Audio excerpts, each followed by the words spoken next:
संसद भवन में लगातार हंगामा चल रहा है। सुरक्षा में सेंध जो हुई संसद की, उसको लेकर विपक्ष लगातार सरकार पर हमलावर है। एक के बाद एक 33 सांसदों को आज सदन से निलंबित कर दिया गया और शीतकालीन सत्र में ये विपक्षी सांसदों के निलंबन की संख्या बढ़कर 47 हो गई है। खूब हो हल्ला हो रहा है।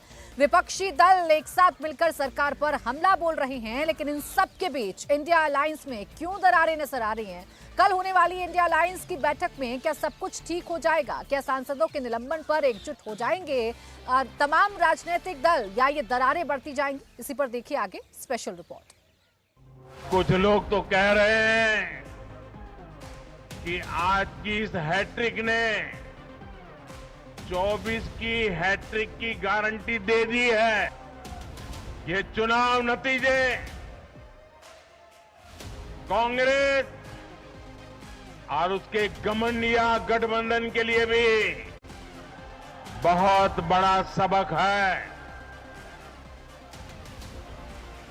सबक ये है कि सिर्फ कुछ परिवारवादियों के मंच पर एक साथ आ जाने से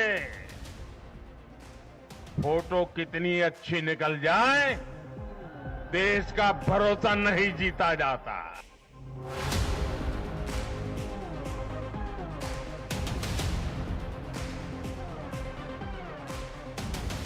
इस चुनाव परिणाम की गूंज सिर्फ एमपी, राजस्थान और छत्तीसगढ़ तक सीमित नहीं रहेगी।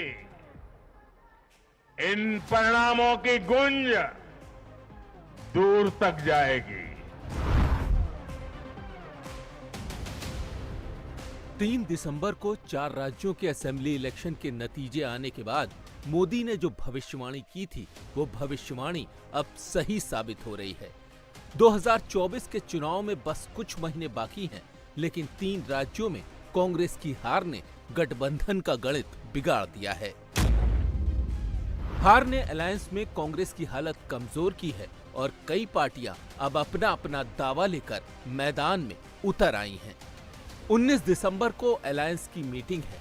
आगे की रणनीति तय होनी है, लेकिन उससे पहले ही गठबंधन में शामिल पार्टियों ने अपना रुख साफ कर दिया है।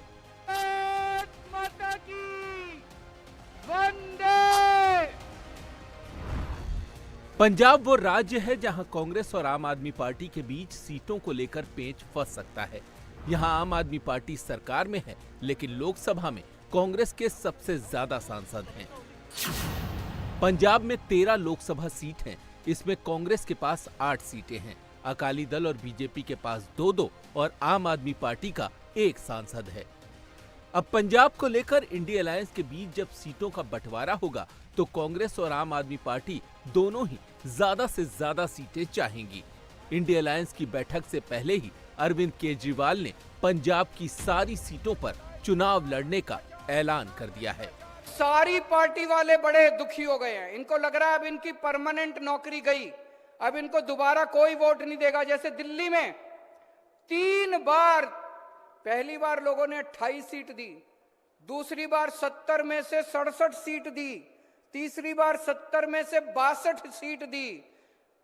पंजाब में आपने 117 में से 92 सीट दी। मेरा दिल कहता है अगली बार 117 में से 110 से ज्यादा सीट आएंगी आम आदमी पार्टी की। और अभी लोकसभा के अंदर चुनाव आ रहे हैं। 13 सीट पंजाब की है और 1 सीट चंडीगढ़ की है।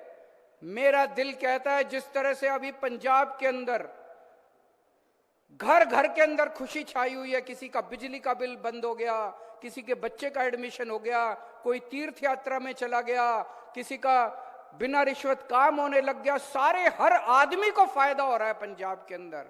13 की 13 सीट आप आम आदमी पार्टी को दीजिएगा, हमारे हाथ मजबूत कीजिएगा। केजरीवाल पंजाब की जनता से सारी सीटें जिताने की अपील कर रहे हैं। इसका मतलब साफ है कि आम आदमी पार्टी कांग्रेस को पंजाब में कोई सीट नहीं देगी। पंजाब वाला फॉर्मूला दिल्ली में भी लागू होगा, क्योंकि दिल्ली में तो कांग्रेस का एक भी सांसद नहीं है। अगर केजरीवाल नहीं माने तो कांग्रेस पंजाब और दिल्ली दोनों जगह चुनाव लड़ेगी, यानी इंडिया अलायंस इन दोनों राज्यों में फेल साबित होगा। केजरीवाल सिर्फ कह नहीं रहे, बल्कि उन्होंने लोकसभा चुनाव के लिए कमर कस ली है। अरविंद केजरीवाल 5 राज्यों के असेंबली इलेक्शन के नतीजों के बाद से लगातार पंजाब का दौरा कर रहे हैं। पंजाब सरकार की कई योजनाओं की शुरुआत कर रहे हैं। कभी सरकारी स्कूलों की पीटीएम के बहाने, कभी मुफ्त तीर्थ यात्रा शुरू कराने के लिए केजरीवाल आम आदमी पार्टी का मॉडल पंजाब के सामने रख रहे हैं। केजरीवाल के निशाने पर बीजेपी तो है ही, लेकिन कांग्रेस पर हमला करने से भी वो नहीं चूक रहे हैं।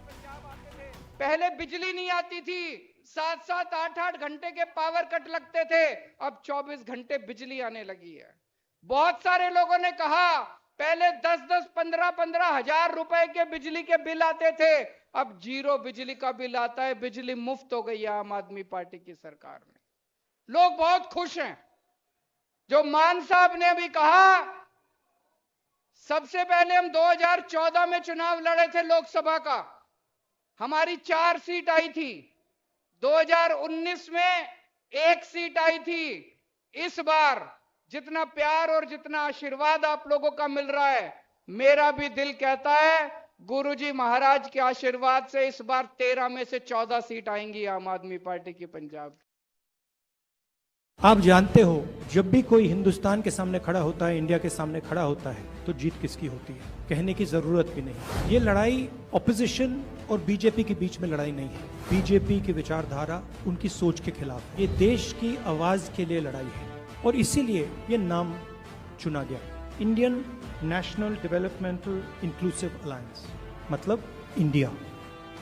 लड़ाई एनडीए और इंडिया के बीच में है, नरेंद्र मोदी जी और इंडिया के बीच में है।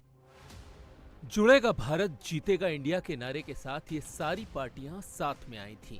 लेकिन अब तो ये गठबंधन ही बिखरता नजर आ रहा है।